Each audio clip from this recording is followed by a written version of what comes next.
This is Taking Stock on Bloomberg. I'm Pimm Fox. My next guest says that managed futures could be a better investment than stocks. Well, here to explain how managed futures work and what makes them potentially attractive, we have Jon Sundt. He is the president and CEO of Altegris Investments. He manages $2.7, nearly $3 billion in alternative investment vehicles. Jon Sundt, welcome to Bloomberg Taking Stock. For those that don't know it, can you explain what are managed futures?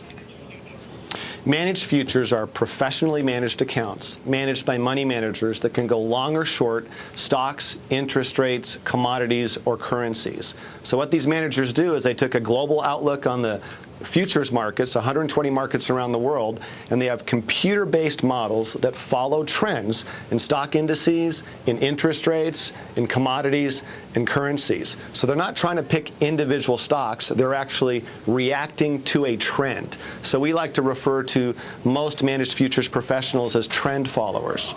So, Jon, is it possible that managed futures are just sort of a fancy term to describe the evolution of the exchange-traded fund market? Because there are a lot of ETFs that you can buy and sell to take those same kinds of macro or directional trend-based bets.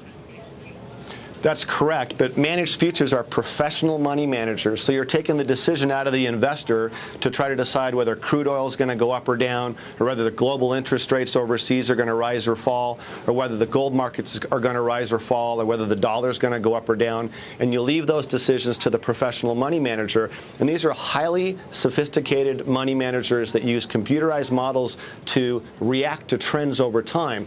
So as an investor, what you're doing is you're delegating the call to the professional, and the professional is basically a trend follower in the four asset classes that I told you about.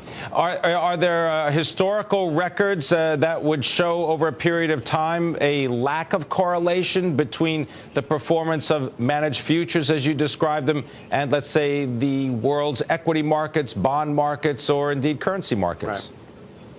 That's the beauty of managed futures. Altegris tracks 40 of the top managed futures managers. We have an index called the Altegris 40, and that index we've been tracking live for over 10 years. And it's a beautiful example of the benefits of managed futures.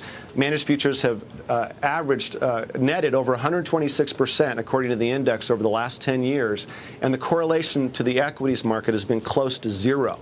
So managed futures have actually done well during rising markets, and managed futures have done well during falling markets. The correlation has been close to zero. And the most important fact is for the investor to realize that during the debt crisis, during the tech wreck, during the precise moments of time that you want diversification to work, most diversifying strategies didn't work. REITs were in the tank 50%. Equities, of course, were down 50%. International market got clobbered 50%. Commodities got clobbered 50%. During the tech wreck, managed futures were up over 40%. And during the credit crisis, the recent credit crisis in 2008, managed futures were up over 18%. So what happens really are trends tend to develop as markets have unanticipated surprises. There's a flight to quality. There might be a reaction in the dollar. There might be a reaction in the gold market or the commodities markets. And these trends are the precise types of trends that these managers try to follow. Well, Jon, is there, though, a kind of statistical issue to be at least mindful of, that if you're tracking the performance of individual managers, you get something called survivor bias, which is that those managers which don't survive during that tracking period, you don't track them because they're no longer in business. So, of course, the ones that do survive, they show up, and that makes the whole index look pretty good. Well, that's true, but you have that problem with equity indexes as well. The nice thing about the Altegris 40 is we track the top 40. There's over 400 money managers out there. So it's actually a pretty good proxy for where most of the money in managed futures is. And in fact, in our products, individual products, we have managers that have outperformed the Altegris 40. So as good as any index, index can be, we feel the Altegris 40 is a representative index of most of the assets in managed futures.